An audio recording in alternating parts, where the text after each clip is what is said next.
ever look clean, look good, always. You know, see what? Check the barber, man.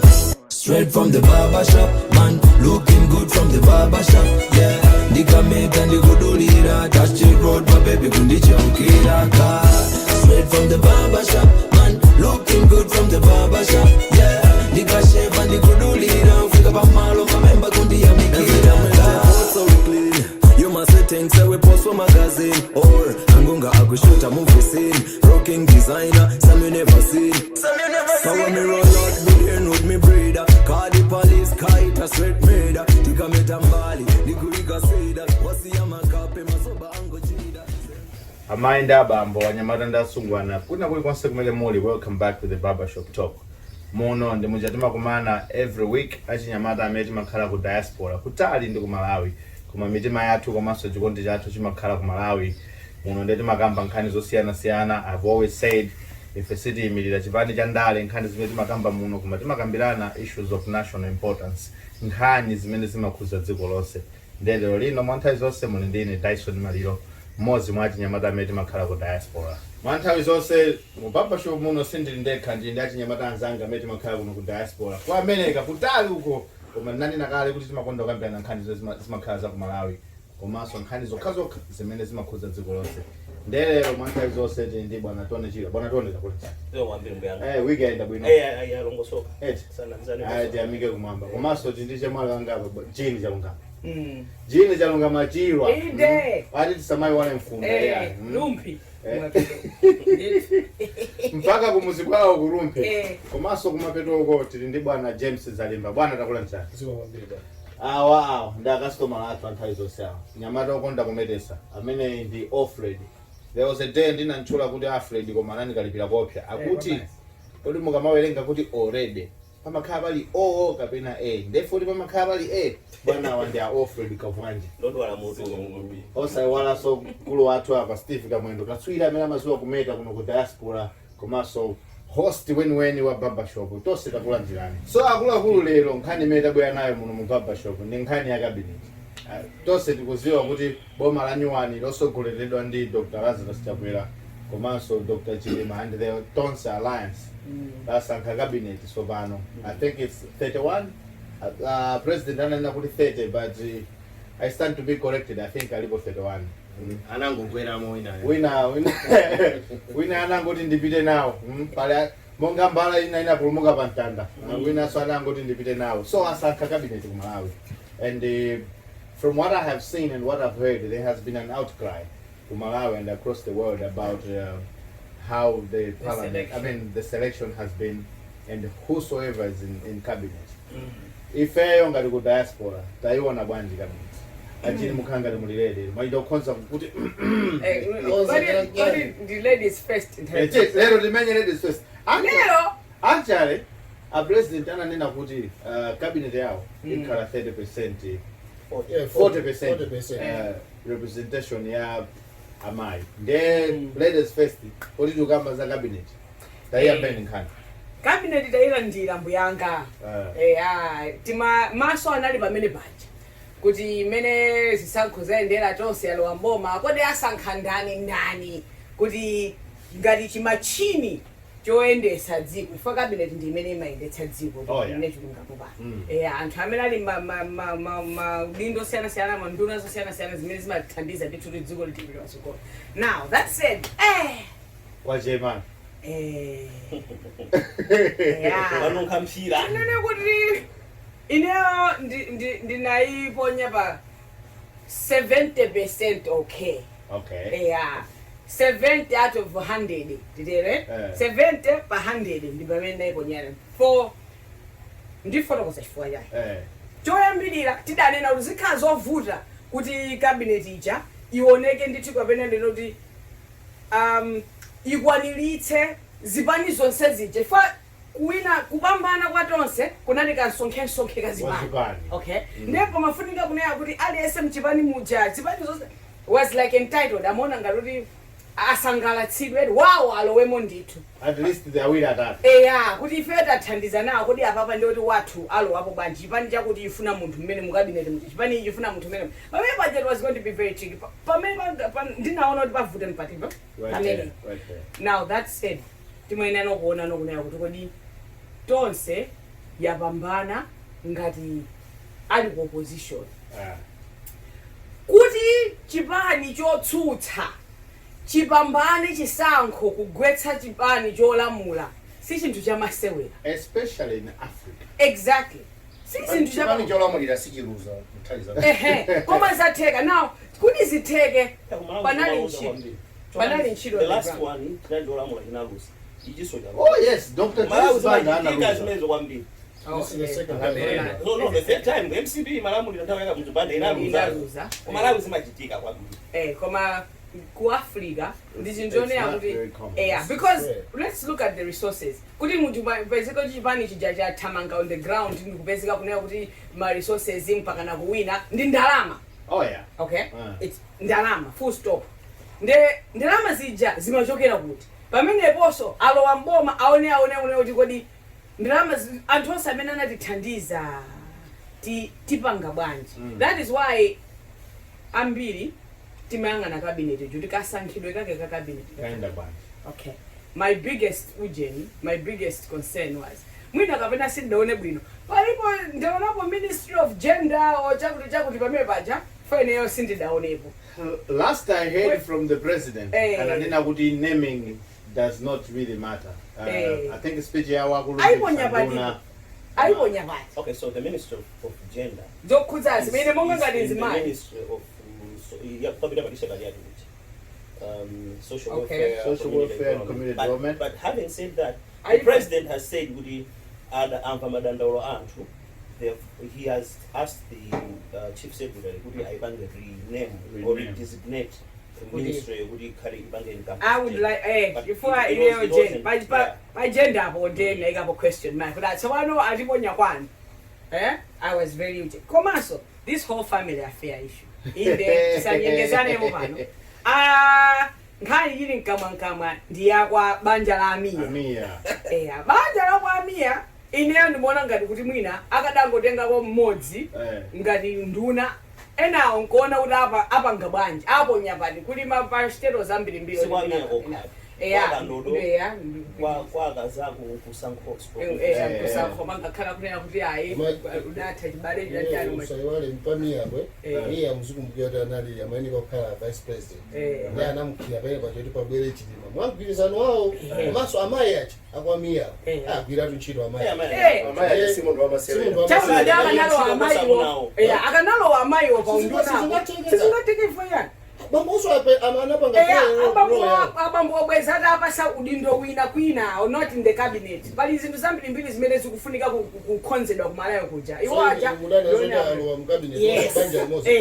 komanso inesote ndikugwirizana ndali yese komanso msabira amayi aja si munthu wamba nda MP komanso muzindikireso kunena kuti nthawi zambiri ukakhazi ngati zambanjazi nthawi zambiri kuti so bambo atuluse ndalama nthawi zina kumakhala kuyankhula kwa mayi mayi aja ali mwina ndamela mawu zati bambo tatiye ndipange fandi kwambiri kumene kuchiyanga inde ndikupeza chifana ndoti bwala mayiwo akanalowa mkabinetimo bambo akadapesera chitochita mbuyanga zimene zoti zomunezo ndizomveka anakatha kumvetsa kuti mwina alowe mmozi komano mmene mukambira apapamu mwina soboma litha kuseva amene pachapa okay, so you think it's about 70% okay? It's but your main concern is I like the fact that Mwalwa actually Nyamata. Yeah, I've seen the likes of Ulemu Tamboyo, Tambo, Kanyue, you know, Dr. Usiso adakalika Chinyamata.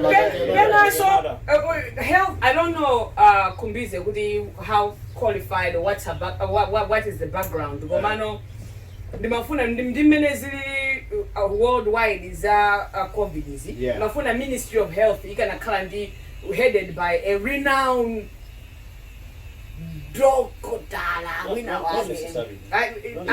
That is my view. I wanted could confidence in the handling of the Ministry of Health then mafuna muntu hone akuti it doesn't it needs leadership. It needs leadership. But then as a person who's very concerned of my health and the welfare. Well, I get that, but you don't have to be technical to lead. Well, I think a doctor I understand your point. I understand your point. But I'm telling you, you don't need a doctor. Put academy you need a doctor. No, you don't. Even here in America, the guy that's leading Dr. Fauci is a doctor. I mean, at first you remember when they appointed what's his name, Vice President. I mean, Mike Pence, to lead that. Even the Vice President, I mean, we need a doctor. We need a doctor. So you're trying to say, my positions in the cabinet should have been allocated to people who have technical knowledge. Exactly. Yes. And your concern is about the Minister of Health and what's going on in the world. Yes. They will do it right. Why does Zalimba? My own bunch cabinet yes over. Well, I believe what you mean about Sanka, and Calabasso Gambirana, or my qualification now, Gentiani, Sangango Sanka, and I know there's a Babangai. So I think let's give them a chance to honor that and as well. Yeah, because Amara Mudanda Ula is Magadi, Sanka Cabinet, Ingadi, Ujian Committee, out party, the money. So let's give them a chance to do honor that and as well. So you believe the presidency has appointed the right people. My issues are nepotism, family affairs, regionalism. But I don't my issues also. Of course, as many as obviously in Of course, it's also in his own. Komano, a president, the ISSI game of 40% as my. I'm going to do. So, everything is okay. Makadeti ndamina kukomeza. Bwana right? I remember previous program. Muna nena kuti one of the challenges the many Dr. Chagwela is to appoint the cabinet. Yeah, because you see, I will not fall in the trap of saying the cabinet is good or bad. I believe in Gona Marizats. Yeah. Marizats, they're gonna indicate whether the cabinet is good or bad. But suffice to say, in the eyes of the president, in the vice president, I think the other caravans, they might not have selected the best players. Alex Ferguson used to say that. I've not selected the best players, but I've selected the best team. No, listen. I've selected the best team. I've selected the best team. Mini kuda kaudenga adone na muna ma competences zao. Mukama aona sukuti agone kangadi madoro. Koma when you put them together as a team, they have selected the best team. Because muna player unagame amoneka dolo, the best player on earth, amusia banje.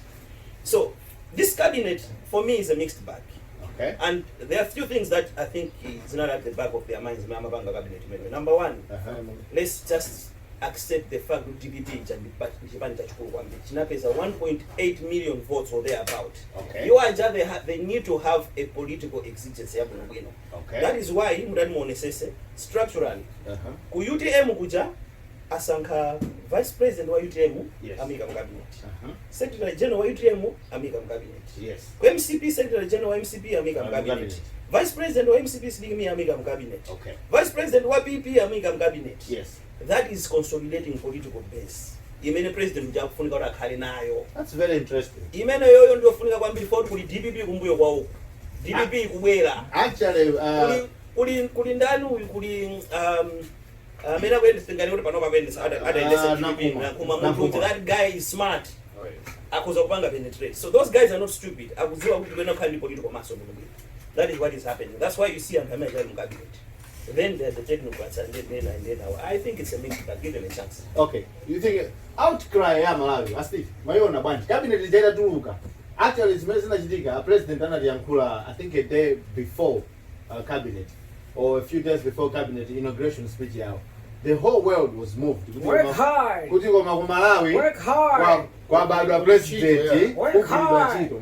Now the cabinet came out. Outcry mayona bunch. And work smart. Amene pano pansa kuna bizene chomwe chadisangalasa ku Malawi. Ichone ati zinthu zitachitika. Pa Facebook pacho matuka khala. Anthu amakamba mosiyana. Chifukwa chani awa family, awa chonchi. Almost at the same time ukayangana zinthu zija. Anthu aja.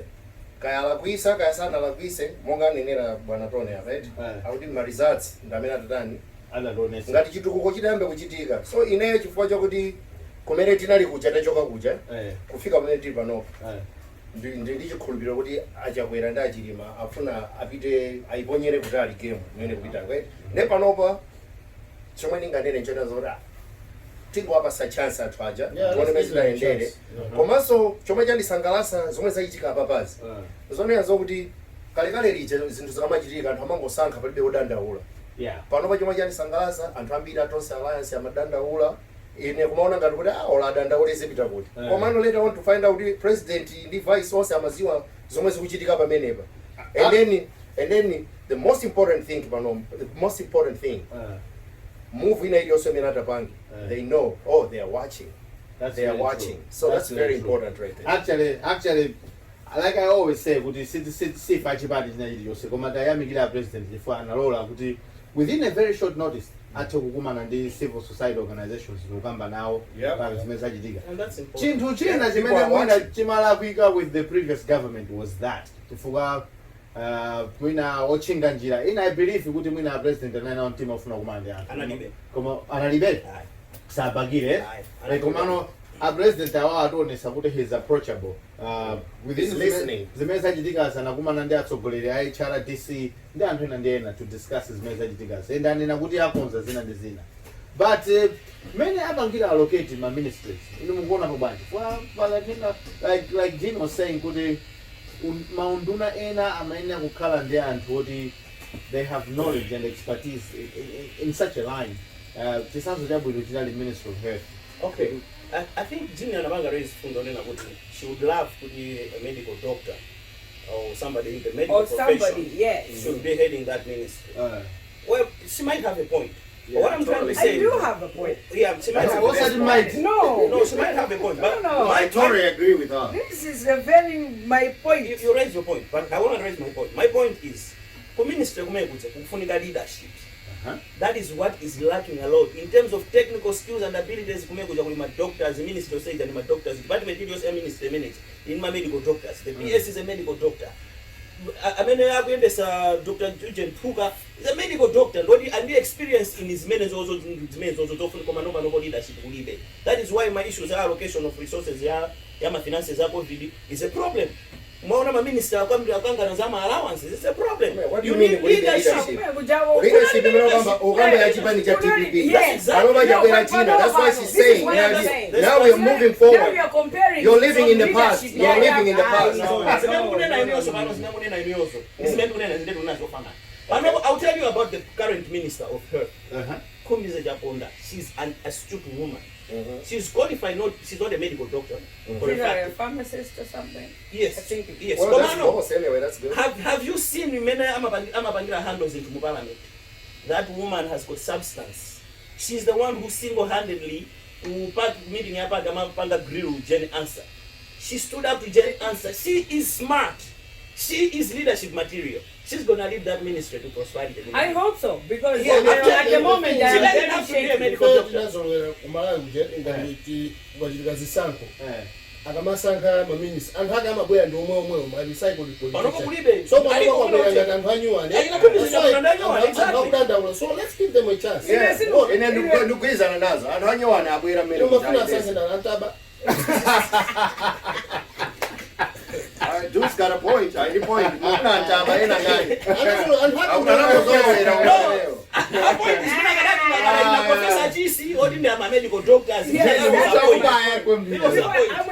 Man, trust those guys. Trust in her. Trust. Give her a chance. That woman is gonna perform. Okay. A chance giving it Magosana. This is taxpayers' money we're talking about. Okay. There's so money already trial and error. In a trial and error, I have a serious problem. There's no trial and error. She's tried and tested. She's tried and tested. Okay. What is her background and what is she? Because and I'm not the only one. Because you followed her and you're speaking confidently like that. Come somebody muntu ngati neo de sinu kumudziwa that's the more reason to Zalimba we didn't have us a chance. Oh, we're giving her a chance. That's the more reason. That's the more reason. But if you're talking about Minister of Health, giving a chance to somebody does not stop me from saying, no, what I'm saying is I respect your opinion. I do respect it. I don't agree with it, but I do respect it. Okay. But I'm telling you guys, give that lady a chance because that woman has got substance.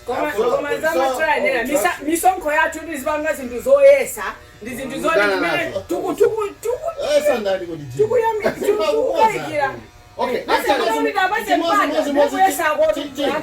Ferguson amachula bwana. Kumasiku wachiwawo so timu yao simachula kwa kwa. Simachula ya senzenga bwana. Siko wati mwili yose bano. Unakachua wanu ujajabu. Siko wati mwili yose bano. Akana timu. Timu mapesa kumenyedwa. Asim venga nabo konza timu mpaka anamaliza anapita. Sana wile go. Sana wile go. Mongo this one team I for go. Bad. Back to the topic. That's what they say. All of that president in that same, right? President Dase. Akukira ni Chirima. Wait up high United. I think it was Chelsea. Basketball. Goma basketball. Premier League yakwenda masapota bena. United. Azadi anganhawi. But that said, guys, emails that try. Zoesa zidazo. Ndizimene tukhanga komanso it's ndichonena kuti ambiri ndichikayiko chimene chocho. Ndifaka kuti Jini ministry ndiyo imene ayisakozida. okay. Mukunena kuti ku healthy kuti apatse mpati. Simulero kuzawo moyoku ifaili ndakayikira kunene. Okay? I have no doubt in my mind at all. It's somebody that is going to be tried and tested. 80% the other ministers are there. New ministers they've never been tried. Okay. Which is a good thing and which is a bad thing. So why are you saying Zoma baga trial there? It's a trial because 85%. I mean a couple ministers umekuja ndikandodo Mia ndikamiatu wina that. Gwengwe Sosten Gwengwe. Hata kino chawabira mubaji. So MCP.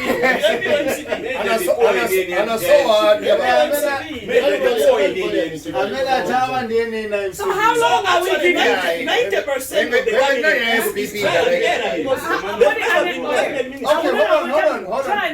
Let me say something. I mean, not 5 months. That's what I wanted to say. He said 5 months. Our president Aninaguti, until after 5 months, got the probation period.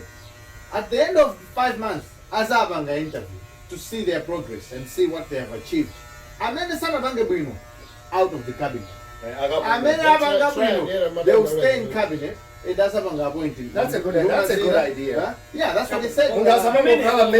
For years in the progress by the you know, as it have seen that I say Guanzano, you know. Yeah, that's right. I look forward to this 5 months. The president has said that in my cabinet, I'm going to develop KPIs, but key performance indicators for each cabinet position. Yep. And then there will be targets. I mean, as Banga measure, but okay, in the next 5 months, I'm expecting you to reach these targets from a key performance indicators. So have you reached? Then they will sit down with president, you only vice president in the minister. Okay, now let's assess your performance in the past 5 based on the key performance indicators I mentioned Nakubasa, key performance areas I mentioned Nakubasa. Have you achieved A, B, C, D? Tinanena kuti iweyo uchepesa COVID cases from 100 to 40. Wachepesa ngati. Those are key performance measurables. So if the person doesn't perform, 5 months, it's gonna be scientific. In 5 months, they are gone. I like the approach in Melodica president. I 5 months. Yeah, 5 months. Yeah, that's what the president said. And then 5 months he got the probation. Means another 5 years. Okay, drama zinazotika amanga phena akamabweza zikhalapo zibese. Actually, one of the issues that the president said Mambo Olumili Sandona, and Anena Buti, he is very happy that Malawi, I even got questioned cabinet. The president has trusted the people. So the people, the current cabinet ministers have a duty to prove the president right. Or the ministers themselves will prove Malawians right. Our president and have a mistake. What has been very important to me is could our president open his door and listen, you know, and listen to my concerns. And I'm going to interview by BBC. I don't know if we have seen it. I've listened to that. You listened to that one, right? Yeah. At least that man was only Nazar. And as I say, because the moment you stop doing that, you've lost the people. Oh yeah. And then what I'm gonna also Ayanka, because you have to be a listening president, okay, but you have to lead at the same time. And I get also banga change. Also, and I'm honest a weakness. Oh yeah. So we'll go along with this one right here. And the bank prove we don't have Chirwa. The most important thing, I mean, they know what every move in Malawi Malawians are watching. Yeah. Umasadewani sina kule. Ineni kona ngati ajulu. Sadewani antu sadewani manduna sadewani. Chimozi chimene chachuluka kwambiri. Chimozi chimene boma lakaleli zenikapanga kuno Peter koyambirirapo. Peter was maintaining a lean cabinet. Yeah. What the Peter ngati ndangati. Amakani 20. Yeah, most of actually 20 chakomalizira kunkubaona zamba ukwezi koma he had 20. Ana 20 komano zipaso zapa ground zimaoneka mwina 31 koma ziluzisi. Actually, anali ndi nduna 20. Yana ndi ma advisors. Ambili. Kunali presidential advisor to this, to this, to this, to this. There's many just I just someone on their salary because they are working in the State House. So Koma, I agree with you, Jean. In my opinion, I think in Duna 31 is the two. Because Osea Jalandine, Osea Kenya bodyguard. Komano situation ya kwa mia ija. I don't know kudena ni organize bunch. Situation ya kwa mia ija. Mr. and Mrs. Ose amachokera nyumba imozi, chipinda chimozi, kumwa mazi, kuchokera tapu imozi. Ndi zofunika kuti aliyesa akhale ndi VX yake, security yake kapena azingotumiza VX imozi. The family. They are entitled though. It's an entitlement that they now. Tinakase babo bela. Inewe baja sisi na ndipo. And funo abwelesa Mr. Kamwendo. I think it's a very important maona ngati nakugamba za mmutu. Linked to mama nena jini kuti cabinet yaikulu. Ndiweyo Mr. Ndiweyo. Shut up. Ndiweyo. Cabinet minister 31. Mostly minister aliyese amampasa makamera 3. Amakamera 3. 31 times 3. Allocation ya mafuta. Alipo kale alandanga laja. Kuma still is expenditure. Makamera makawenda. Magambo amaendea mpepo. Think about my driver. Security, my allowances. Yeah. So like on the minister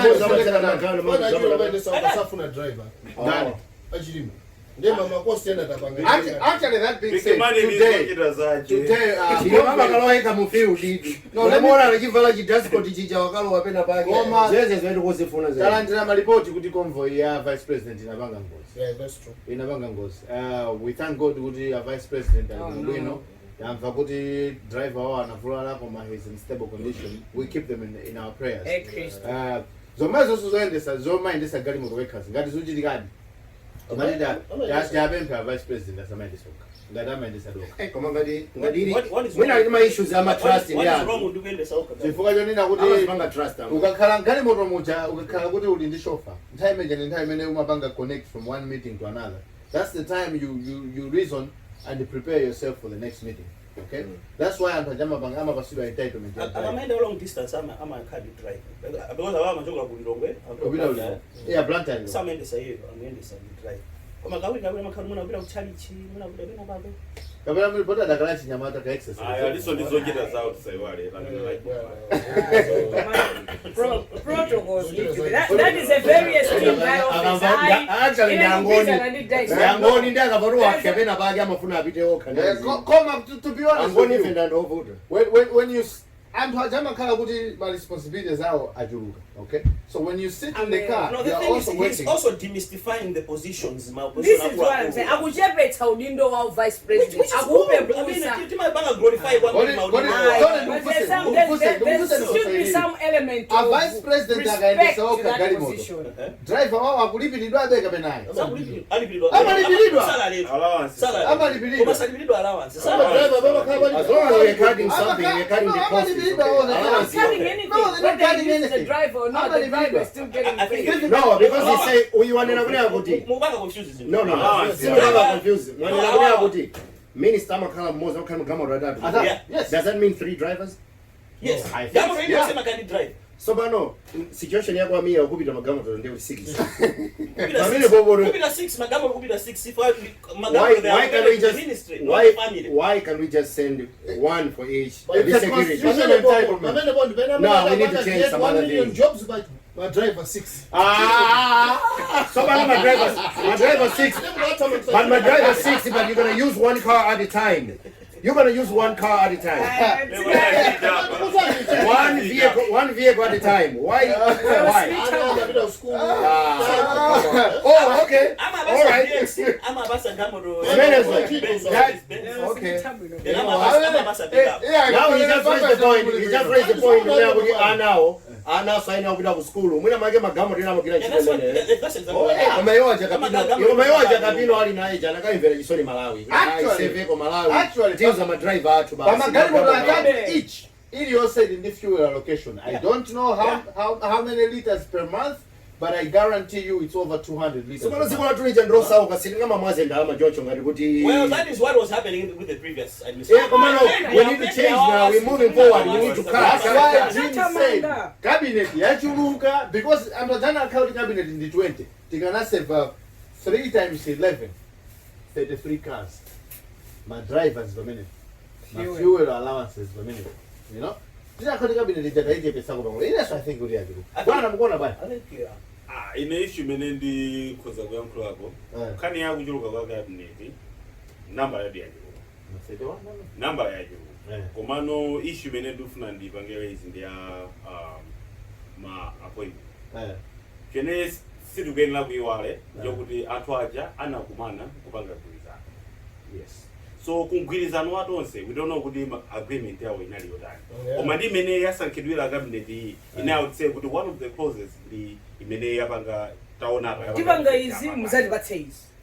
Tipanga izi muzati batseizi. Tipanga izi those guys muzati batseizi.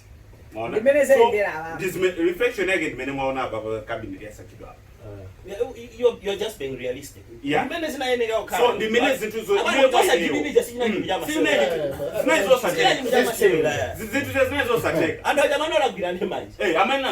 so APP analindi anthu awo amene amayimirira ndamene mwaona mujani Ona Roy Kachari. Good guy too. Young guy. That's what we need. Kalambazi. Tikapita mbali ya jani ya MCB na also atengaso anthu amene waona kuti ajina ule musungama ikidwa nawo ule musungama mutikonzere kufamu kuja alowe What someone on news is that? mutikonzere kufamu I think one Chilungamo order Nyamirando azipita ngati mukati azipita ambao mabanga za sports kumava zipewa za DBB ukapanga jani tatuza ni za sports mutukule sports awa mangani yawa tudimeni makabila muti kuti of course titakumaona ngati kuti cabinet chachuluka koma makamba kuti tikumbukire tonse alliance anapanga combine zipani zambiri komanso it's the politics that usher or the political parties that usher people into government. That's why mwina cabinet hii taiona ngati yachuluka komanso mwina mwana anthu ena amene mwina in people's views sangagwirizane nawo koma wananena kuti they are consolidating their political power at the same time trying to run affairs of government. But what has happened? And that's the reaction from Malawians. I mean, I don't say alliance. They were in the forefront criticizing the president. That's true. The cabinet. I mean, Yes. I've never seen it happen before. Yes. Magadeli before they would say, "I mean, the cabinet." Even if they don't agree with it, they would still say, "With the cabinet in your boy." But we don't know any other guys banning you. Okay. We have to move on. No, I don't think this is a good cabinet. That's That in itself is progress. Oh yeah. Now we have proactive citizens. Exactly. 5 months. Somebody else. Right now, look, below 5 months. 5 months. I agree.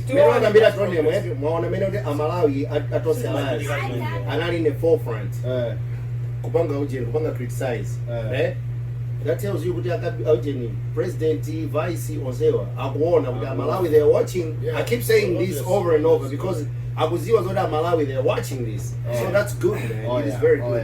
I did it 5 months. Komaso chitu china chimene Did it 5 months.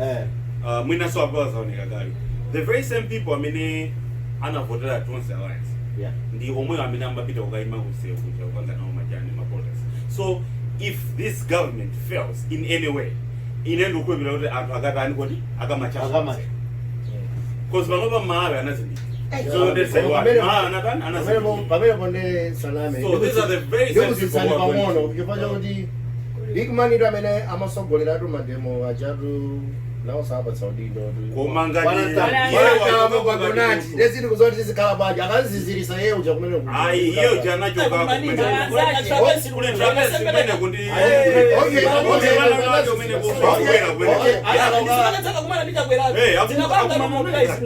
Okay. Ate kukala maninja.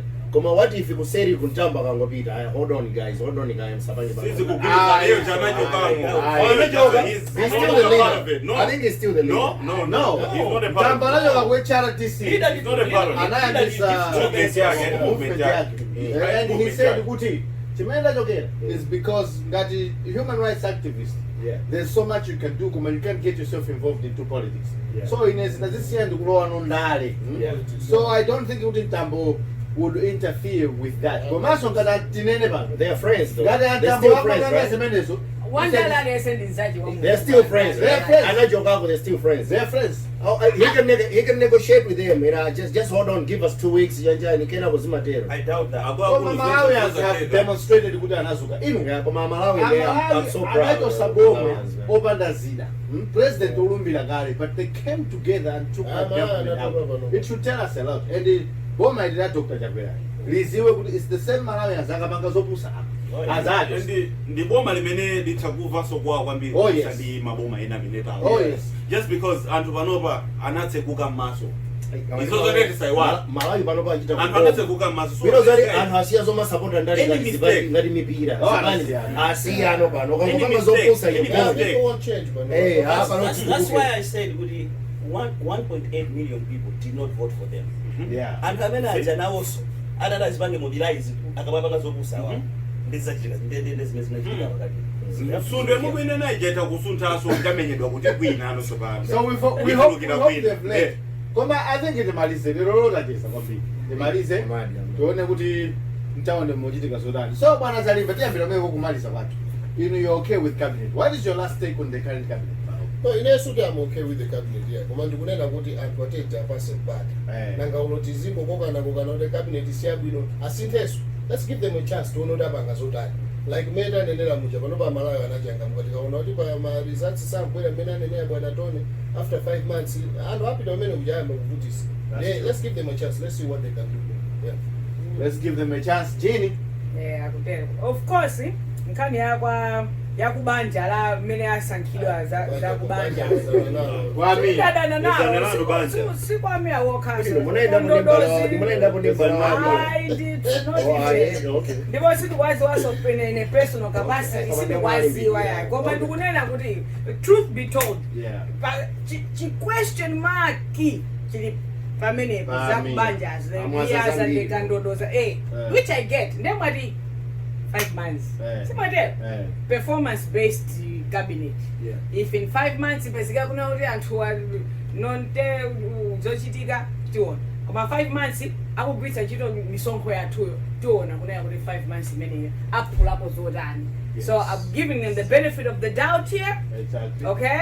I guess they have their reasons why they chose certain people from one family to be in the cabinet. They have their reasons behind the back doors. Many is on the ground if you so they have their reason. So 5 months many they can't do I think just to agree with you, one of the things is Meza Avanga come down in Malawi is because our president and Nahuti 5 months probation. From there on it's gonna be performance based. Yeah. So if our president Jimawa made a because after 5 months we expect a comprehensive report from the office of the president to say what our repairer, our babana, because we can see their indicators. Just one last thing. I would like to ask ministers amene asankhidwa kumene amene nduna zimene zasankhidwa kumene zalowa kumene mu cabinet zinakhalepo nduna. This is a time where your integrity is going to be, it's going to come in question, your morals, your values, your principles. Ndi maudindo onena kuti ndionona nde monga ngati weyo munthu eti umuntu ukhale nanu muone kunena kuti kodi unduna amene akupatsani muti thandizedi ife Amalawi pakugwira ntchito yanu molimbika komanso mosamala chuma cha dziko. Very important. Bwana Kavwenje ine choyambirira anthu ena ndapange kugreta ena asankhidwa ministerial positions. Chachiwiri anthu amenewa asankhidwa komanso president akhulupirira kuti akhoza kugwira ntchito yenera. So ngati awakhulupirira kuti akhoza kugwira ntchito yenera agwire ntchito yenera, agwirire ntchito Malawi, ma-citizens a Malawi. Chinanso chakuti ndimene anenera kuti anthu ali pa probation.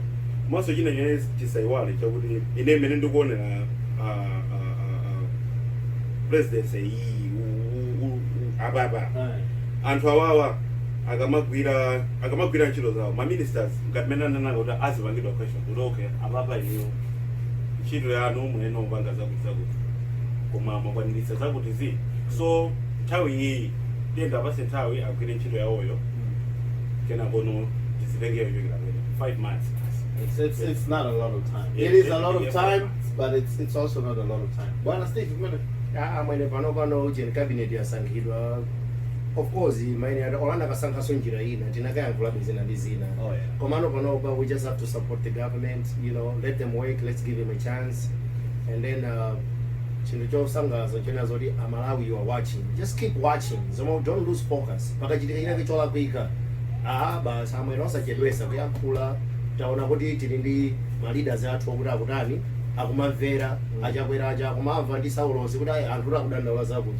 So keep on watching, let's give him a chance, but don't lose focus, keep on watching. Komanso chinthu chimene chikusangalatsa chimene akumapanga ijeni president ya ijeni achakwera nthawi zambiri m'mbuyomu amapezeka zoti president amangomutaya vice ngati kuti ayi weyo ndiwe kabe ulibe chilichonse, koma mukamvera maspeech amachitika chapakati pala Dr. Chakwera, Dr. Chirima and I, Dr. Chirima and I, it's partnership. It's partnership. Dr. Mama and I. Yeah, Zambia is mango over the government. But over, it is of Jokaji, you never saw hope, Johnny Zobudi, Dr. Chirima and I. Akupanga involved Wambiri vice president, they are working together, partnership. Yeah. Komaso Dutabona Budi.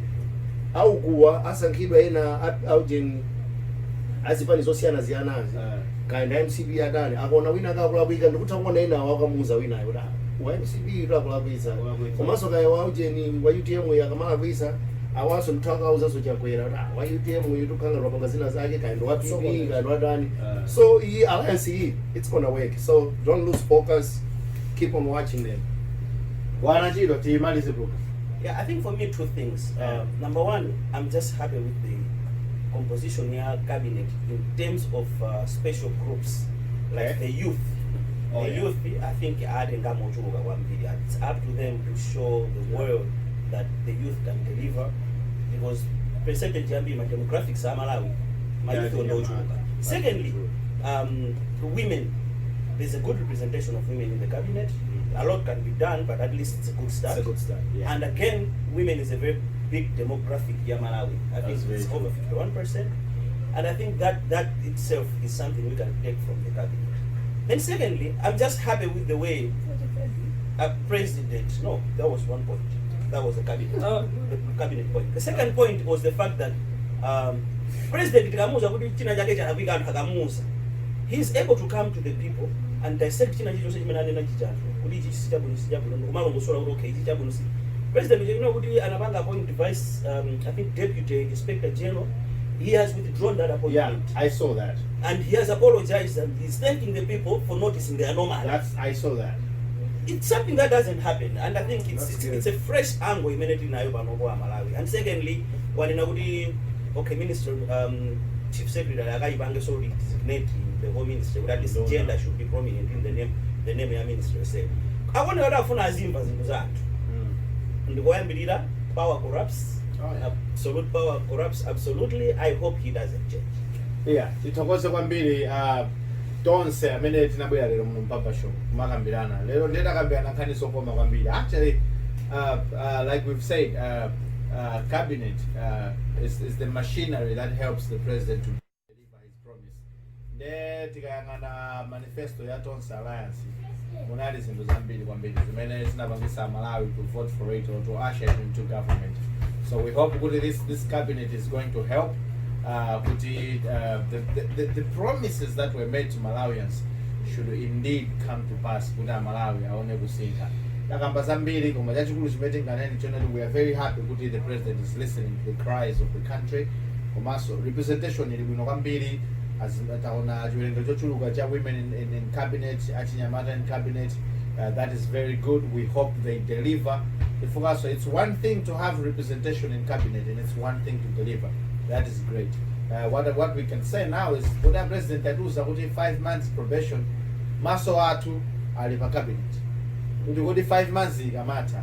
Is this cabinet going to deliver? If it doesn't, a president 5 months I think they are going to come down na kubasan as a benefit of doubt. Akakhala kuti nduna zisizinapanga deliver, please totsani ndikuika nduna zina zote zikhoza kuthandiza dziko la Malawi kupita pasogolo. At the end of the day, we all want Malawi to progress. We all want Malawi to come out of poverty because timachuka kuti Malawi is one of the poorest countries.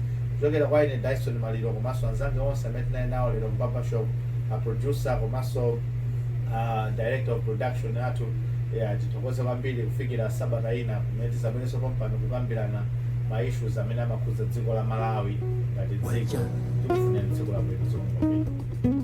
Kwacha kwaila kwacha